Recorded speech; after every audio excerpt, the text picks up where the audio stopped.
ဒီတော့နဂါဆိုတော့အခုခေတ်ကပြောမယ်ဆိုရင်တော့ဒီနဂါတို့ခလုံတို့ဆိုတာဘယ်လိုပုံစံတန်လုံးလို့ဆိုတာပြောရနည်းနည်းလက်လန်းမမီဘူးဖြစ်တာသို့တော့နာဂလို့ဆိုတဲ့နဂါအစွမ်းတကူရှိပြီးတော့နတ်နဂါဆိုတာလည်းရှိနိုင်တယ်တိရစ္ဆာန်နဂါလည်းရှိနိုင်တယ်အဲ့ဒီနတ်နဂါတွေကြတော့သူကအစွမ်းတကူအလွန်ကြီးမားတယ်လို့ပြောနိုင်တယ်ရုပ်ပြောင်းရုပ်လွဲလုံနိုင်တယ်လို့ပြောအောင်သို့တော့နဂါဆိုဒီမှာမွေမျိုးပဲဖြစ်တယ်ပေါ့ကောဘရာဆိုတဲ့ဗပြင်းရှိတဲ့မွေဟောက်ကြီးတွေဒီနေ့ခေတ်မှာတောင်အိန္ဒိယနိုင်ငံတို့ဘင်္ဂလားဒေ့ရှ်တို့ကနာဂလို့ခေါ်တာနာဂလို့ခေါ်တာအဲ့တော့နဂါဆိုဒီမှာမြန်မာပကြီးဆရာတွေဗပုဆရာတွေရေးထုထားသလိုအချွန်တက်ကြီးနဲ့လားအမောက်ကြီးနဲ့လားဒီလိုတွေးတောဆရာတွေရှိတယ်ပေါ့သို့တော့မြန်မာအနုပညာအရစိတ်ကူးရင်ပြီးတော့ထည့်ထားတာတွေဒါဖြစ်တယ်ပေါ့နဂါဆိုဒီမှာမွေပဲပေါ့မွေသို့တော့အစွမ်းတကူရှိတဲ့မွေအိန္ဒိယနိုင်ငံမှာနာဂီဆိုတဲ့ဇာကာရိုက်တဲ့အခါကောဘရာဆိုတဲ့မွေဟောင်းနဲ့ပဲရိုက်တယ်သူတို့စီမှာဒါကိုပဲနဂါလို့ခေါ်တယ်တခါဂလုံဆိုတာကြတော့ဘာခေါ်ပြန်တာတုံးလို့မေးမယ်ဆိုလို့ရှိရင်ဂလုံဆိုတာလင်းယုံငှက်ကြီးတွေကိုခေါ်တာအဲ့တော့နတ်နဲ့ပတ်သက်လာတဲ့လင်းယုံငှက်ကြီးတွေကြတော့ပို့ပြီးတော့အကောင်လဲကြီးတယ်စွမ်းအတ္တတိလည်းရှိတယ်ပုံတရံလဲသူတို့ဖန်ဆင်းနိုင်တယ်ဆိုရယ်စွမ်းရည်တတ်တည်ရှိတာဝရိန္ဒနတ်ပြည်မှာတရားမင်းကြီးရဲ့အချမ်းရံဆိုတဲ့အထက်ပဲ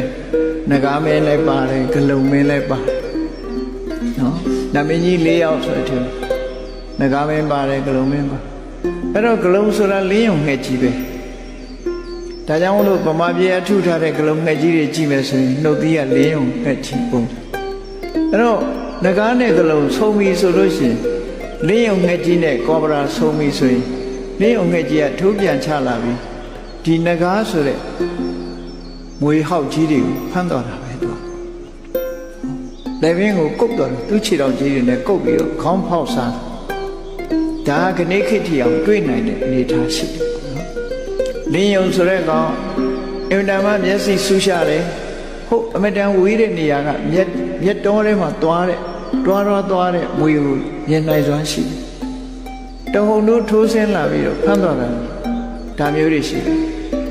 အိန္ဒိယနိုင်ငံမှာဂလုံအကြောင်းနဂါအကြောင်းရုပ်ရှင်ရိုက်ပြီဆိုလို့ရှိရင်တော့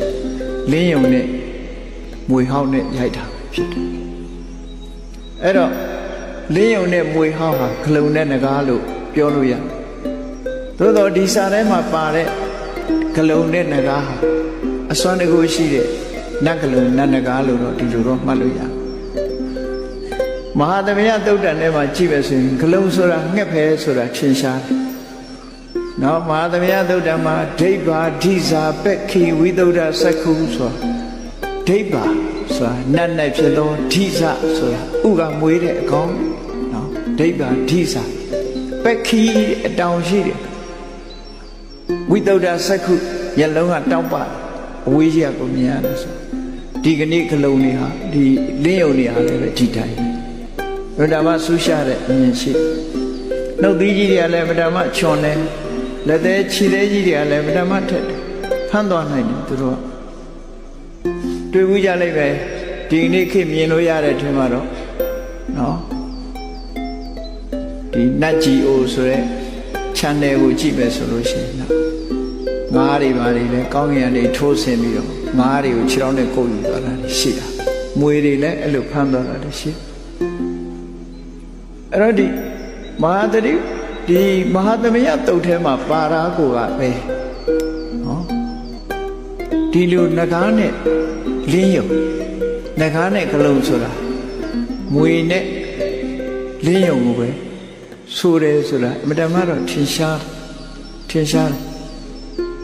ဧရကပတ္တနဂါမင်းအကြောင်းရေးတဲ့အခါမှာနော်ဧရကပတ္တနဂါမင်းဟာသူက